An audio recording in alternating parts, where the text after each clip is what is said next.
Kannada grammar ಯಾರು ಗೊತ್ತಿಲ್ವೋ ದಯವಿಟ್ಟು ಅವ್ರ ಸಿನಿಮಾ ನೋಡಿ. ಅವ್ರ ಸಿನಿಮಾ ಟೈಟಲಲ್ಲೇ ಒಂದು ಪದನ ಕಲಿತೀರ ತತ್ಸಮ ತದ್ಭವ ಅಂತ. ಆ್ಯಂಡ್ ಮೊದಲನೇದಾಗಿ ಆ ಸಿನಿಮಾದ ಸಕ್ಸಸ್ಗೆ ಆಧಾರದ ಸ್ವಾಗತ. ಹೃತ್ಪೂರ್ವಕ ವಂದನೆಗಳು.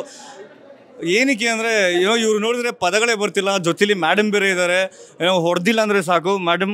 ಸೊ ಮೊದಲೇ ನಿಮಗೂ ಕೂಡ ಚಿತ್ರಸಂತೆಗೆ ಆಧಾರದ ಸ್ವಾಗತ. ಸೊ ಹೇಗಿದೆ ಮೇಡಮ್ ಈ ನಿಮ್ಮ ಒಡನಾಟ ಚಿತ್ರಸಂತೆ ಮ್ಯಾಗ್ಝಿನ್? ಸೊ ನೀವು ಕೂಡ ಸಾಕಷ್ಟು ವರ್ಷಗಳಿಂದ ಓದ್ಕೊಂಡು ತಿಳ್ಕೊಂಡು, how you feeling to be a part of this event? ಖುಷಿಯಾಗುವಂಥ ವಿಷಯ ಇದು. ಯಾಕೆ ಅಂತಂದರೆ ಚಿತ್ರಸಂತೆ ಅಂದಾಗ ಈಗ ಸುಮಾರು ವರ್ಷಗಳಿಂದ ಹಾಗೆ ಬರ್ತಾ ಇದೆ ಅಲ್ವಾ. ಅದೆಲ್ಲರ ಬಾಯಲ್ಲೂ ಚಿತ್ರಸಂತೆ ಅಂತ ಅದು ಸುಲಭವಾದ ಒಂದು ಟೈಟ್ಲ್ ಅಂತಲೇ ಹೇಳ್ಬಿಡ್ಬೋದು. ಸಿನಿಮಾ ಟೈಟ್ಲ್ ನಾವೇನು ಹೇಳ್ತೀವಿ ಆ ಥರ ಇದು ಚಿತ್ರಸಂತೆ ಅಂತ. ಸೊ ಹಾಗಾಗಿ ಮನೇಲಿ ನಮ್ಮ ಪುಟ್ಟ ಮಗು ಇದೆಯಲ್ಲ, ಚಿತ್ರಸಂತೆ ಫಂಕ್ಷನ್ಗೆ ಹೋಗ್ತೀವಿ ಚಿತ್ರಸಂತೆಗ ಅಂತ ಹೇಳ್ತಾ ಇದ್ದಾರೆ. ಸೊ ಇದು ಸರಾಗವಾಗಿ ಹೇಳುವಂಥ ಒಂದು ನೀವು ಇಟ್ಕೊಂಡು ಮಾಡ್ತಾ ಇರೋದು ನಿಜವಾಗ್ಲೂ ಖುಷಿಯಾಗುತ್ತೆ. ಪ್ರತಿ ವರ್ಷವೂ ನೀವು ಪ್ರಶಸ್ತಿ ಕೊಡ್ತಾ ಇದ್ದಾರೆ. ಈ ಪ್ರಶಸ್ತಿ ಕೊಡೋದು ಹೆಚ್ಚು ಅಥವಾ ತಗೊಳ್ಳೋರಿಗೆ ಹೆಚ್ಚು ಅಥವಾ ಕಡಿಮೆ ಅಂತ ಹೇಳೋದಕ್ಕಿಂತ ಹೆಚ್ಚಿಗೆ ತಗೊಂಡಾಗ ಏನಾಗುತ್ತೆ, ಒಂದು ಪ್ರೋತ್ಸಾಹ.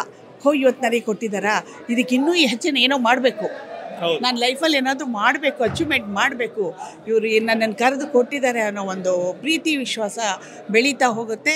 ಅಭಿಮಾನಿಗಳ ಜೊತೆಯಲ್ಲೂ ಪ್ರೀತಿ ವಿಶ್ವಾಸ ಬೆಳೆಯುತ್ತೆ. ಇದು ಕಂಟಿನ್ಯೂಸ್ ಆಗಿ ಇದ್ದೇ ಇರುತ್ತೆ. ನೀವು ಸಹ ಈ ಚಿತ್ರಸಂತೆ ಹಾಗೆ ಕಂಟಿನ್ಯೂಸ್ ಆಗಿ ಮುಂದುವರಿಯಲಿ ಅನ್ನೋದು ನನ್ನ ಒಂದು ಆಸೆ. ಓಕೆ, ನೀವು ಕೂಡ ನಾಮಿನೇಟ್ ಆಗಿದ್ದೀರಾ. ಆ್ಯಂಡ್ ಇಲ್ಲಿ ಆಲ್ಮೋಸ್ಟ್ ಎಲ್ಲರೂ ನಿಮ್ಮ ಫ್ರೆಂಡ್ಸೇನೆ. ಓಕೆ, ಸೊ ಎಲ್ಲ ನಾಮಿನೀಸ್ಗೆ ಆಸ್ ಅ ಕಾಂಪಿಟೇಟರ್ ಏನಂತ ವಿಶ್ ಮಾಡೋಕ್ಕೆ ಇಷ್ಟಪಡ್ತೀರಾ? As a competitor, not as a friend. As a competitor, your superstar ಮೇಘ್ನಾ ರಾಜ್ ಅವರು ಅವ್ರ ಕಾಂಪಿಟೇಟರ್ಸ್ಗೆಲ್ಲ ಒಂದು ಖಡಕ್ಕಾಗಿ ಒಂದು ವಿಶ್ ಮಾಡ್ತಿದ್ದಾರೆ.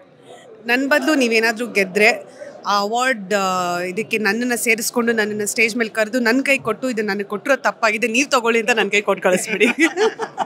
So anyways, thank you so much. So ನಿಮಗೂ ಕೂಡ ಆಲ್ ದಿ ವೆರಿ ಬೆಸ್ಟ್. ಸಾಕಷ್ಟು ಅವಾರ್ಡ್ಸ್ ಹೀಗೆ ವಿನ್ ಆಗ್ತೀರಿ. ಆ್ಯಂಡ್ ಮೇಡಮ್, ನಿಮಗೂ ಕೂಡ ಮೀಟ್ ಆಗಿ ತುಂಬ ಖುಷಿ ಆಯಿತು. Thank you so much. So enjoy the lovely evening. Thank you.